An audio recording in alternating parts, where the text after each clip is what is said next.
Haryana diary में आपका स्वागत है और मैं हूं आपके साथ सुमन पाल। आज जिक्र हरियाणा सरकार की कार्यशैली में निर्णय, पारदर्शिता और वित्तीय अनुशासन तीनों की स्पष्ट झलक का।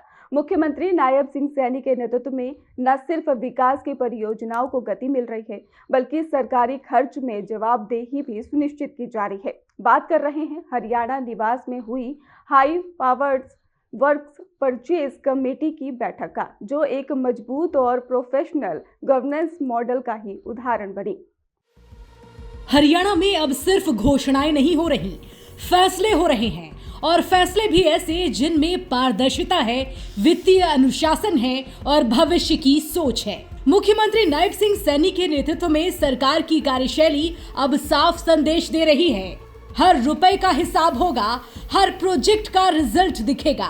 चर्चा हरियाणा निवास में हुई high powered works purchase committee की बैठक की, जो इसी बदलते गवर्नेंस मॉडल की तस्वीर बनकर उभर कर सामने आई।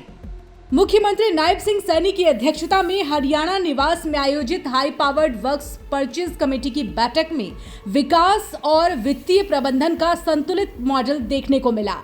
बैठक में विभिन्न विभागों से जुड़ी कुल 58 निविदाओं पर विस्तार से विचार विमर्श किया गया, जिनकी अनुमानित लागत लगभग 4216 करोड़ रुपए थी। गहन समीक्षा और पारदर्शी नेगोशिएशन के बाद 56 निविदाओं पर सहमति बनी, जिनका कुल कार्य मूल घटाकर लगभग 4016 करोड़ रुपए तय हुआ। इस प्रक्रिया के जरिए सरकार ने करीब 150 करोड़ रुपए की सीधी बचत सुनिश्चित की, जो राज्य के संसाधनों के कुशल उपयोग और जवाबदेह शासन का स्पष्ट संकेत है। मुख्यमंत्री नायब सिंह सैनी की अध्यक्षता में हुई इस अहम बैठक में सरकार ने 4216 करोड़ रुपए की विकास परियोजनाओं की गहन समीक्षा की। कुल 58 निविदाएं, लेकिन कोई जल्दबाजी नहीं, कोई औपचारिकता नहीं।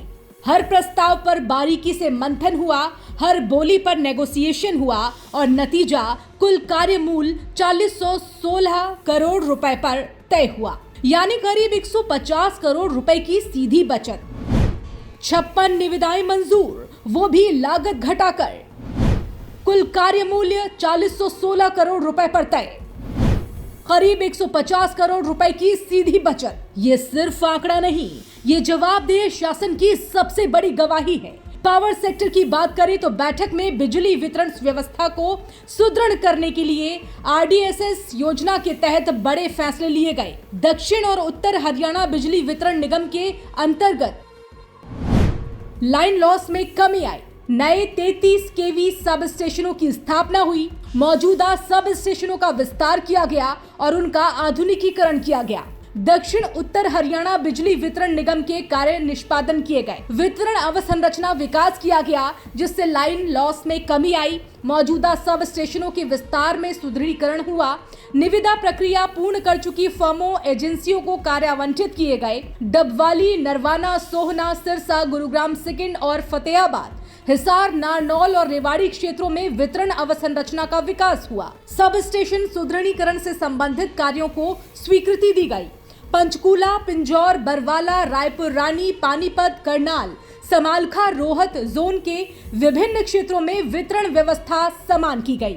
सब स्टेशन विस्तार से संबंधित कार्यों को भी मंजूरी दी गई। फरीदाबाद और गुरुग्राम में आरडीएसएस योजना 66 केवी सब स्टेशनों से जुड़े 11 केवी शहरी औद्योगिक फीडरों की व्यवस्था की गई और संबंधित कार्यों के लिए टेंडर को रीटेंडर करने का निर्णय लिया गया।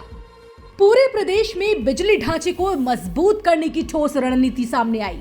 स्मार्ट सिस्टम पर हरियाणा सरकार का पूरा फोकस है। नायब सरकार गुणवत्ता से कोई समझौता नहीं चाहती। इसके लिए फरीदाबाद और गुरुग्राम से जुड़े कुछ टेंडर रीटेंडर करने का भी फैसला हुआ, जो सरकार की जीरो कॉम्प्रोमाइज नीति को दर्शाता है। गुरुग्राम में SCADA और DMS OMS सिस्टम के क्रियान्वयन को मंजूरी देकर सरकार ने स्मार्ट और तकनीक आधारित बिजली प्रबंधन की दिशा में बड़ा कदम उठाया। बैठक में शहरी विकास से जुड़ी कई अहम परियोजनाओं को भी स्वीकृति दी गई। इनमें सोनीपत में मास्टर रोड्स का चौड़ीकरण शामिल है। सोनीपत में मास्टर रोड्स के शेष हिस्सों के 4 लेन चौड़ीकरण शामिल है। पंचकूला में घग्गर नदी पर नया उच्च स्तरीय पुल, 2 जलधाराओं का सौंदर्यीकरण और शहरी पुनर्जीवन परियोजनाएं हैं। फरीदाबाद, गुरुग्राम में कार्यरत महिलाओं के लिए आधुनिक हॉस्टल निर्माण को मंजूरी दी गई है। भिवानी में विद्यालय शिक्षा बोर्ड परिसर में कन्वेंशन सेंटर का रास्ता साफ किया गया है। सीसीटीवी, HVAC, लिफ्ट, हॉर्टिकल्चर की निर्धारित अवधि इसमें शामिल है। कुल मिलाकर देखा जाए तो इस प्रकार नायब सरकार ने महिला सशक्तिकरण को भी मजबूत आधार दिया है।